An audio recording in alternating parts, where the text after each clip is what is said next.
persilakan juru bicara dari fraksi Partai Demokrat. Langsung dari pimpinan, Pak Deddy Yusuf mewakili juga. Atau anggota masih dikasih lagi satu bentar, cukup. Kayaknya perlu anggota satu lagi nanti.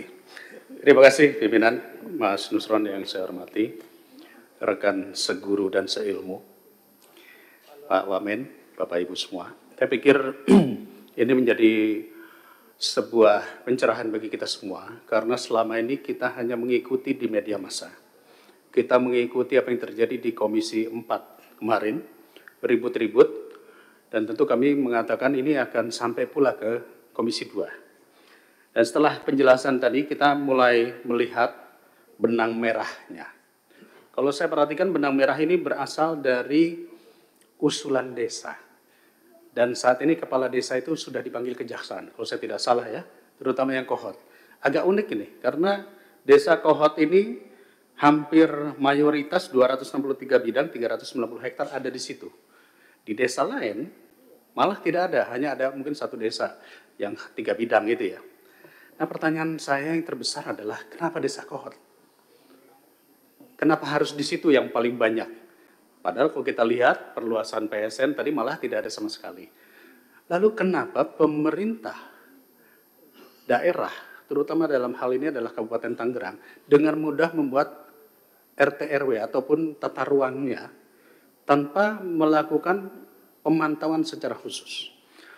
Saya mengapresiasi yang disampaikan Mas Menteri tadi, bahwa ini ada oknum ATR yang bersalah dan sudah dilakukan penindakan. Saya pikir ini sangat bagus karena jadi tidak melebar kemana-mana. Kita tahu bahwa usulan-usulan di bawah sekian ribu meter itu adalah di level kantah. Artinya ini sudah diselesaikan, oknum-oknum itu harus ditindak. Tentu harus melalui proses jalur hukum. Nah, tetapi sekali lagi saya masih bingung, Pak Nusron ya, kenapa desa Kohot paling banyak dibanding dengan desa lain? Ya, bahkan saya dengar katanya kepala desanya naik Rubicon. Kami aja belum tentu kebeli di sini. Jadi ini menandakan bahwa ada permainan antara pengembang atau pengusaha dengan wilayah-wilayah tertentu yang dimudahkan. Dan uniknya ini Kabupaten Tangerang ini cukup banyak. Di Jawa Barat, di Bekasi, saya dengar kemarin beritanya itu oleh pemerintah provinsi ditolak. Penggunaan apa namanya KPPRL itu ya. Itu ditolak. Padahal sudah mengajukan berkali-kali. Nah, saya tidak mau mencari kesalahan di mananya, tetapi kira-kira prosesnya bagaimana sih dalam proses penentuan RT RW ataupun tata ruang oleh pemerintah daerah, bahkan sampai ke desa.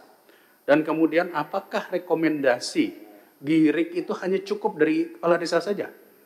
Karena kalau tidak, ini nanti akan termanfaatkan juga di desa-desa lainnya. Rekomendasi hanya keluar dari kepala desa, dan kalau nggak salah di desa Kohot ini kan banyak dipalsukan. Nah, proses pengusulan menjadi GIRIK dan sertifikat hak milik perlukah kita kaji ulang? Karena kalau tidak, ini nanti akan terjadi di tempat-tempat lain, dan ini mungkin sudah terjadi di beberapa wilayah ya, Makassar dan lain-lain. Itu yang pertama.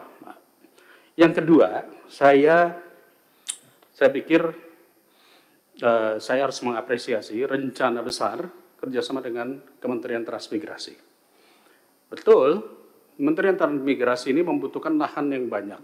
Karena konsep ke depan transmigrasi itu bukan hanya sekedar memindahkan orang, tetapi menumbuhkan wilayah ekonomi terintegrasi baru.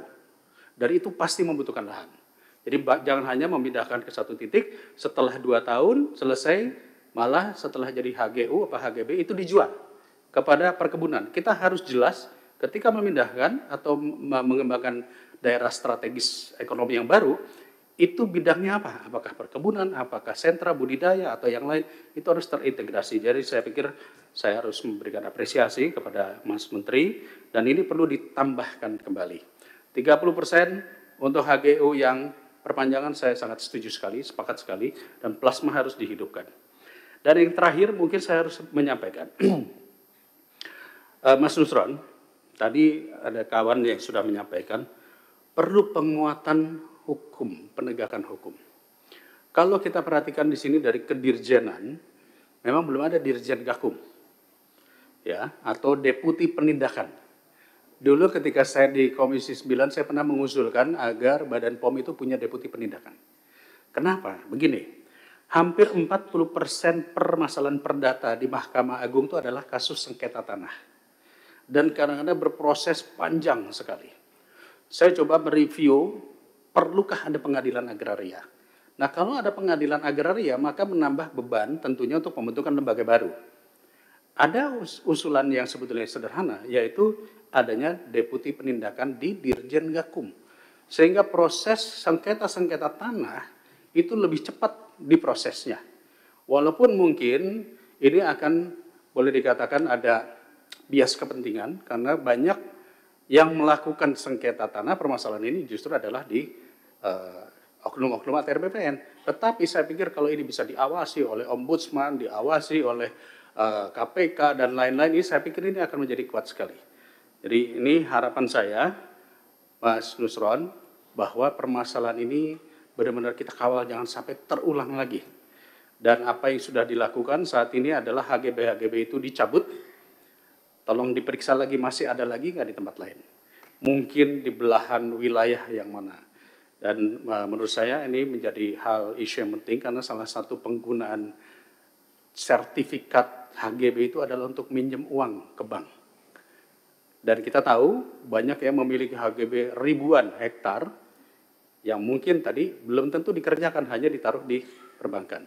Jadi boleh saja nanti silakan dengan Komisi 11 kita nanti melakukan diskusi unik terkait masalah equity tadi, ya. Nah, kembali ke masalah pakai laut ini, Pak Nusron tadi sudah menyampaikan ada sekian jenis, ada sekian nama perusahaan. Apakah perusahaan-perusahaan ini sudah pernah dipanggil untuk ditanyai secara langsung?